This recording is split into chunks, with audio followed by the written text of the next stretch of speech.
Hi, this is Violet Valentine. I'm making 2008 style video blogs in the style of that time. I have not made a video in 6 months, you may know. Shout out to those of you who have been waiting. I would like to do like a Mr. Rogers thing, like, oh, I just happened to be taking my jacket off.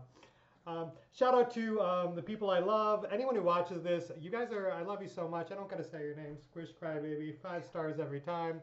I wanted to check in tonight. I went to a film festival, which felt pretty fucking cool. My friend Charlie Markler, who I met on Twitter and I hang out in spaces with, made this fantastic documentary. It's about like a homeless, struggling transgender filmmaker living in LA and just kind of like, it's one of those great movies where you kind of get to know somebody. You know what I mean? I used to love movies like The Cruise or these like interesting documentaries on interesting people.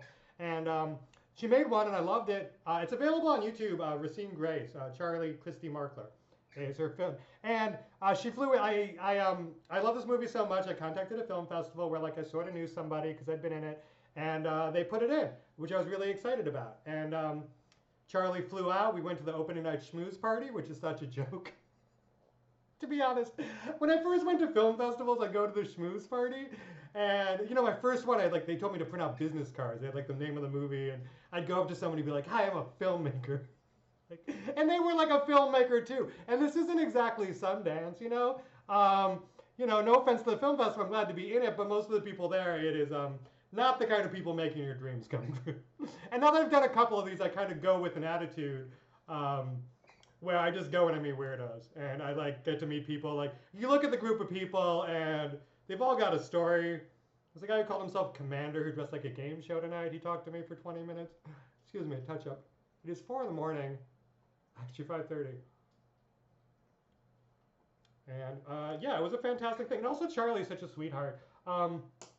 Just an absolute sweetheart. We got a burger afterwards. We talked. We got to know each other. She's crashing at my girlfriend's house. We're looking forward to like a weekend together because Saturday night we got Castration Movie. Louis Weird is in town, which we're going to stop by and schmooze at. And yeah, just a big exciting weekend of movie stuff. Movie stuff is cool. One of the reasons I did not, let me talk about my movie real quick because it's been 6 months, so there's plenty to say. Part of the reason I have not made a video is I gave my computer to my editor to use.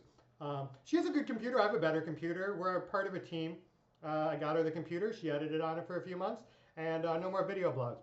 And when it came back, the audio was off, and I'm just like, I've been struggling getting my audio straight. And some people have left some very nasty comments about my bad audio, which fair criticism, but you're getting this for free. I owe you nothing. I'm not making money at this. I do not owe you audio. You know, you're like this is the best thing that's ever happened to you. Excuse me. But my movie,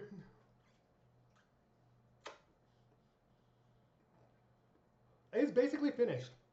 Zara came in, and we were ready to put the movie out. Before I met Zara, I called my producer and said, I can't do this anymore. This movie is very good. Like, we've been through a lot of editors, and we had a cut that was pretty good. And it was like, fuck it, I can't just sit around and hope I'm going to meet the perfect editor. I'm just going to pray. Because I spent a year, I've gotten guys off, like, the internet. I've gotten guys through people I know. I've asked around. And, like, a lot of it was just, we got like somebody cool, like I'll say like we almost had like Harmony Korine's editor, but then like he booked another gig because his movie just came out, and it takes like, you know, a month of like maybe not, and then you go to the next person, you almost have this like Adult Swim guy I really want. Is my teeth good? Yeah. And like there was just a lot of like fucking bullshit, to be honest. And then I called my producer and said, yo, like let's just release it. I think it's still pretty good. Like a pretty good version of this movie is great. And then that was the day I met Zara, and she's been working on it for months, and I'm so glad we didn't release it like that because it is. It's the movie. It's an amazing movie, and Zara has this way when she edits it, where it feels like a movie when you're done. If that makes any sense. You know, like I work with other editors. I'm like, I like it, I don't like it. It's cool, but then Zara does, and I just watch it, and I'm like, oh, I feel it. Like it feels like a movie. Working with her has been such an honor to have a talented person. I hope I work with her on everything. And yeah, so we have a picture lock on it right now. We're starting VFX this week. Picture lock's the big finish line for me because picture lock is when I stop having to make decisions. Up until now, if the movie sucks, that's my fault. I do not have a producer telling me how it should be. I do not have any editors. I listen to, which means it's 100% on me. And it's very easy when you watch a movie like twice a day for over a year now, to possibly lose perspective. So it was a little scary and very stressful. And but now that it's picture lock, I no longer, and like every day, you're like, oh, there's this one joke. There's one joke at the beginning that I have thought about when I cannot sleep if it should go in the movie or not. And it doesn't seem like a big decision because like there's 10,000 jokes, 10,000 decisions in this movie, but it's actually right at the beginning. And I felt like it was dragging a little at the beginning, but like it's a really funny joke. Like insane thoughts like this, a year into editing it myself. I'm going insane. I have gone insane. But now that we had picture lock, I am done. Zara's like putting some icing on the cake. Like it was picture lock. She's like, give me a week. I got like little stuff. And I have my little notes like move things over a frame or like cut a word. Stuff like really minute notes. But it is done. It is very done. I could show it in a theater tomorrow. And, you know, icing is icing. My favorite food. So that is moving forward. So like I've been saying like a couple of weeks. I have a video blog from like 6 months ago. I'm like it'll be done in 2 weeks. And I watch that all the time, and I always feel very sad when I get to that part because I know spoilers for the future. It did not. It did not take that long. But now like no dates given because I've learned my lesson. VFX should take a couple weeks. Color and sound should take a couple weeks. It's basically done. We're starting to talk to the next step people, and I'm starting to look at my next project, which I'm very excited about. Bambi. Angel.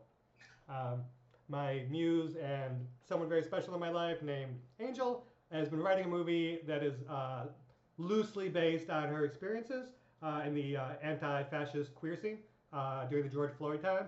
And it's like a very powerful, yet another movie where the tagline could be gay, do crimes. So I have a brand, I suppose.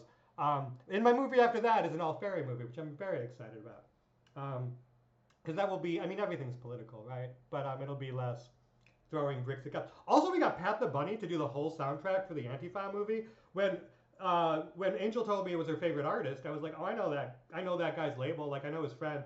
And I reached out, and because I used to do music videos for this label, Fake 4. And this guy, Chesky Ramos, ran the label, and we were like, he hired me to do music videos, and we got along. And I sent him an email. I'm like, Pat the Bunny is like our favorite artist. Could we pretty please use them like in the movie? And he basically said, sure, use Pat emailed us and said, sure, use the whole catalog. Then Angel's been rewriting it like frantically. Excuse me.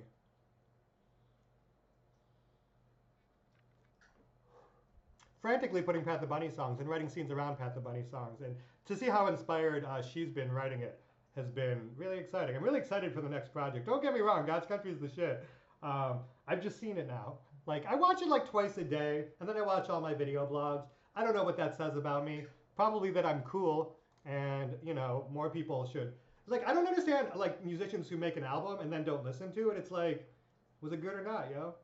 Like, maybe if you'd made it better, you'd want to listen to it more. Whatever, everyone has their own relationship with their own work, but in mine, I like to see myself. Yeah, I mean, that's like what I've been up to. I want to do like a more, I have like so much to say. This was very impromptu. Just kind of like to get like, making video blogs is like exercising. It's about doing it more often. You know, just do a bad one. It's not like a big deal here. No one is, no one cares. It's kind of nice to make art where no one cares. I stress out about making movies. I stress out about writing. I stress out about all this shit. It is nice to turn on a camera and smoke weed and say dumb shit into it.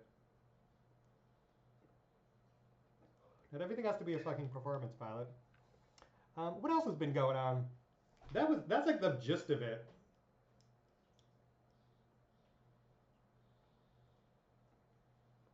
Oh, tomorrow I had FFS, and it's better than nothing, sure.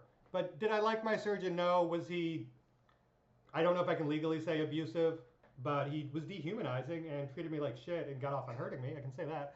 And not only was I not happy with my FFS, but when I look in the, one of the things he kept saying, and I'll make another video all about this so you can skip it or not if you're interested, but he'd always say like 1 week before the surgery, he changed everything that he was going to do that we'd agreed on. We'd been talking for a year. And a week before, he just changed his mind, and he kept saying, I'm allowed to change my mind. I have final say. You don't get any say in this.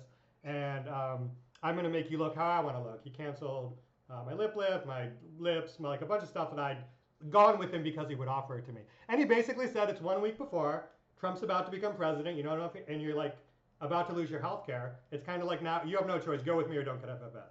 and he knew he was doing that, and he really enjoyed like changing it. And he kept saying, it doesn't matter what you think, it just matters what I think. So when I look in the mirror, I just see like a guy who was abusive to me, a cis man, who talked down to me and kept calling me dysphoric, which is like, I don't know, that word can be used in a therapy setting to explore yourself as a useful tool. And like, that's fine if you identify with that word. But it's like, one, like, I'm not even, like, whatever. And like, two, it's not a word that people should use to deny you healthcare. And just assume I'm dysphoric because I'm trans. He's like, you're trans, so you're dysphoric, so you can't make decisions about yourself. And I'm like older than this guy, like a cis guy telling me how to be queer and like what I should look like. Like the last guy I want, like I could have worked with him. He was fine. I thought he was gonna go in and be like, I want this, this, and this, and then he'd do it. That's how all my friends have FFS, and that's how like other surgeries have gone. It is unusual for him to make a power play at the last minute. But I won't go on about it because it's a little boring. But the good news is I have an FFS consultation tomorrow with somebody I like to do a revision. I don't have a lot of money, and health insurance stuck me with that guy in the first place. If I'd skipped this guy in the first place, it would have been way better. But I don't know, whatever, I made a mistake. And but tomorrow I'm going to somebody who did one of my favorite Instagram one of my favorite Twitter influencers. I won't say her name, but like she's like an oomphy and like a friend of mine, kinda as much as you can be with like we're in the DMs. I don't know if we're like besties, but like we're oomps, and she's like, you know, someone who's FFS I admire, and she did another one of my friends, and then tomorrow I'm going to talk to this guy who works out of Mexico, who actually has his prices on his website. Wouldn't that be nice? So many doctors are like, they just don't tell you what it costs, and it could be anywhere between, I consulted with Jumalet, and when he was, I'm like, okay, I want FFS, how much does it cost? And I'd gone online, and like most people pay like, a few years ago, 30, like 70 at most. And when he sent me the bill, he's like, oh, I can do this, this, and this. And it wasn't even everything. And he's like, it'll be $130,000 for that. I was like, why didn't you tell me that before I did the consultation and waited 4 months and paid $300 for the consultation? That it cost more than like all the money I've made in my entire life in a pile would still not be like, why are you wasting our time? Are you trying to get the $300 for the consult? I don't think so. I had to talk with him. But it's nice to like have a guy who before you even see him just has the prices on the website. He's not like, I feel like if they don't tell you their price, they're kind of working you. Or something. I mean, it's shady as hell. Only in America, right? So I'm seeing this guy tomorrow, and hopefully he'll just do the things I want to do. I want to slide up, turn to my nose, narrow the bridge a little if we can, lip lift, lip injection, fat transfer to temples, and I don't know, that's like the main stuff. Oh, I like the blatchioplasty, of course, the fox eyes. I want to look like I had work done. I kept being like, stop saying I'm trans every 5 seconds. It's weird, and like you didn't need to say it once even. But just imagine I'm a woman who wants to have a little work done to look good. Can you talk in those terms? And I've been to like surgeons, like most surgeons talk to you that way, especially in Beverly Hills. But this guy had his own opinions of trans women, and they were very obvious. I'm just dumping my trauma. This isn't a good one. I haven't talked to you in 6 months, and I'm like, I was hurt. I don't know. I usually gonna have stuff ready to talk about. It's like exercise, like riding a bike. I shot my first scene with an AVN nominee. That's like a life goal, life accomplishment. Yeah, like we were like Twitter friends, and she moved to LA, and you'll be able to buy it on the internet, on the site, the Schmonly Schmans, I think is how you're supposed to say it. So my friend Sapphire says it.